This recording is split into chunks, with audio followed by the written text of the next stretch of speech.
We're at the National Right for Life Convention in Overland Park, Kansas. This is Alex Schadenberg, and he is with the Euthanasia Prevention Coalition. Last night I attended, hi Alex.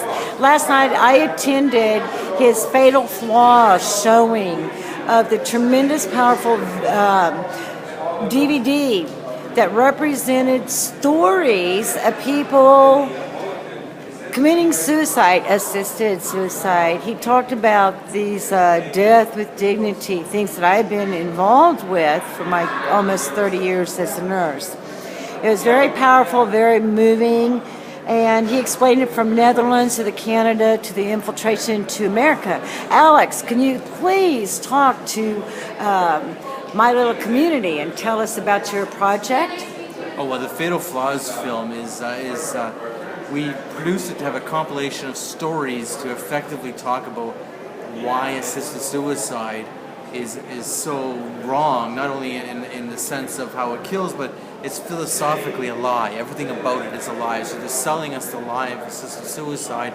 They're telling it's about freedom. They're telling it's about autonomy. They're telling us all these things because they want us to buy into this culture of death, and it's all a lie. And so we tell the story in Fatal Flaws of Candace Lewis is a Canadian who's 25 years old, who was born with disabilities, and now that they've legalized euthanasia in Canada, the doctor was pressuring her and her mother that she would die by euthanasia. And so you hear this story, and you see this young woman with disabilities who's fully alive, who wants to live, who's a blessing to her mother and her family and all who know her, and yet the doctors are thinking that there was no purpose to her life. We tell the story of Margriet. Margriet in the Netherlands, her mother died by euthanasia without any request. Her mother had pneumonia. That's all she had. She was elderly, yes, but she had pneumonia. And the doctor decided that there was no purpose to her mother's life. So even before Margriet made it to the hospital, the doctor called her on her phone and said, we've given your mother an injection she's not going to wake up from, so you don't have to hurry. It's a very sad situation. She asked the one doctor, well, what did you tell my mother before you gave her the injection? She said, and the assistant said, well, we told her that she would have some difficulty sleeping, so we'd give her this injection to help her sleep. They didn't even have the audacity or the guts to tell her, oh, by the way, you're not going to wake up from this because we're killing you. She was killed without any request, any consent. We tell the story of Helen. Helen is in the Netherlands, and Helen helped to care for her mother. And her mother was 94 years old and had fallen, and she had been in some pain. That's all true. She had been in some pain. But what happened is her mother became quite distraught with her situation, which is sort of normal. They thought that she had a blockage when she didn't have a blockage. They thought the pain was coming from, so they just said, well, we can't give her any food or water because they thought she had a blockage. Well, she actually didn't have a blockage. They were giving her some antibiotics. They decided to stop that. And Helen became so distraught because she was in some pain and everything. She said she couldn't live like this. She wasn't asking for euthanasia, but that was taken as a request for euthanasia. So the doctor talked to her about euthanasia and said, well, if you don't get better in 48 hours, then it's euthanasia.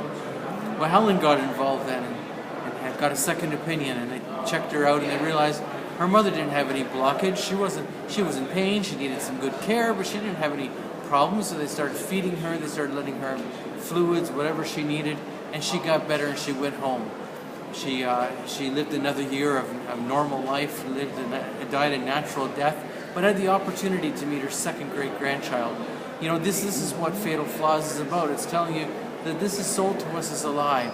This is sold to us about freedom and autonomy, and it's not. This is about taking somebody when they're at the most vulnerable time of their life and telling them that their life should be ended. It's about taking me when I'm most vulnerable, when I'm distraught about my human condition, which is a normal human reality, that I might feel down, I might feel hopeless, I might feel I have no purpose. That's normal. And this is about saying, well, then let's end your life at that time. That would be like me, wouldn't you say, Alex? I was raped 17 days as a young woman after I had my son. I was held captive in my home almost 4 hours in this state.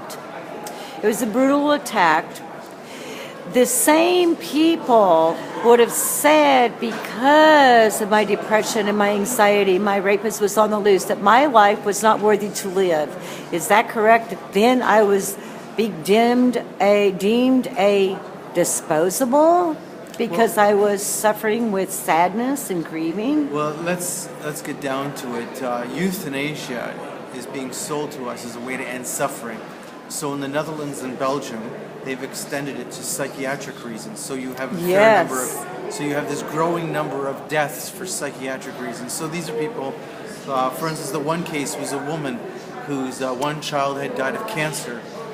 She was physically healthy, but her one child had died of cancer. The other one had died of a suicide, and she wanted assisted suicide. She wanted death by lethal drugs.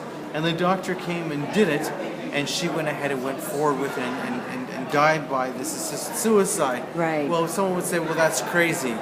Well, you know, the court in the Netherlands opened it up from that case. That was the case that set the stage to allowing it for psychological reasons, because the court said to the doctor, well, you broke the law, but you ended suffering, so it was okay. Right. It's suffering, it's suffering, it's suffering. Well, if it's all about ending suffering, then I guess in those cases, if someone's really, really depressed, which could be a normal human reality for some people, then of course euthanasia would be considered. Which is part of life, our suffering through trials and tribulations, and you know, that is the whole key, is that I've experienced those trials and tribulations and dealt with sadness and depression and post-traumatic stress from some very horrific things I went through as a post-abortive mother and as a rape victim.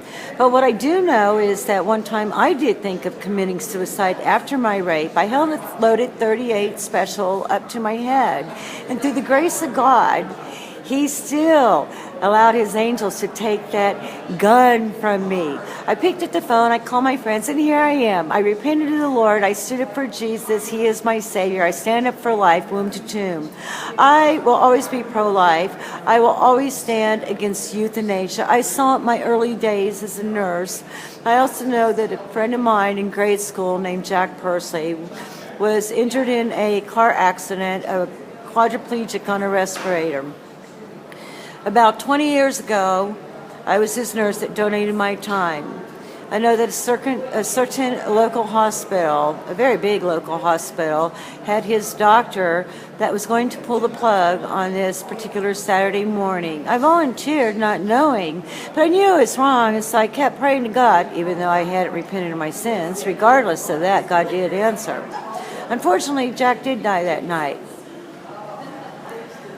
I do believe somebody else gave him the Roxanol cocktail, which is an overdose of morphine.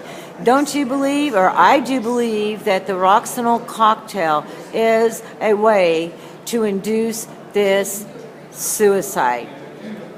Well, obviously speaking, there's different ways to cause a death. Like an overdose of morphine and phenobarb. Well, even then, in our Fatal Flaws film, we were interviewing Dr. Mark Conrad, who's a psychiatrist, who's quite a well-known psychiatrist here in the U.S. He made the comment that if you replace the syringe and the white jacket of the doctor with a gun to do the killing, then that might be considered something which would be universally unacceptable in the culture, that I would kill somebody with a gun like that. But because we use the syringe full of lethal drugs, and it's done by someone wearing a white coat, a physician or a nurse, therefore now we consider it acceptable, which of course is exactly what it's all about. Right. What we're doing is we're giving the right and law to somebody else to kill us. It's never a good idea to give the right and law for anybody to kill you, but on top of it, let's go further. What is this actually about? This is about me as a human being, and when I'm at the lowest time in my life and I'm needing good support, good care, which sadly is something that isn't as offered as much in our culture as it once was. Nonetheless, when I need the support, I need the care, someone's saying, yes, we can go ahead and give you lethal drugs. They're abandoning me. They are causing my death. They have the power to cause my death. So it's not about my freedom. It's not about my autonomy. It's not about ending my pain and suffering. It's actually about giving somebody else the right now to kill me. And it's incredibly devastating how it's an abandonment of people at the most time. And it's not like withdrawing the water and we got to withdraw the food, because if we don't withdraw the food, then they'll get constipated and the physiological aspects of the body will not work, and it's more of a painful death. When in reality is what I did is to prevent bed sores, as in decubitus ulcers, from being infected. to offer water, even if it's through a washcloth when they can't swallow, on the tongue and the lips to keep the lips from dehydrating, to offer the loving touch and comparing of passion, and to hold the person and massage a little decubitus or the areas not to get decubitus, to pray for them, to talk to them, even when they cannot talk and when they cannot appear to talk. You just say that you love them and that you are there for him and that you will not abandon them. And you treat them like human beings with proper respect, not as an animal that I'm going to kill. By ketamine or potassium or whatever the drug of choice may be. The whole thing is that I thank you very much, Alex. It was very moving, and I will stand up to life, or I will stand up for life from womb to tomb. It was very powerful. I worked in this situation years back, and I saw it. I knew it was coming. I was appalled about the Oregon euthanasia clinic up in Oregon. I've seen this movement in Oregon and Washington and Vermont, and it's very appalling that it's in our country. I stand with God. I will stand with the party that stands up to have pro-life in our U.S. and throughout the world. And so I thank you, and I'm honored to have met you. And do you have any last words to say? Thank you very much. Okay. Thank you. God bless you. Bye. Bye. Perfect.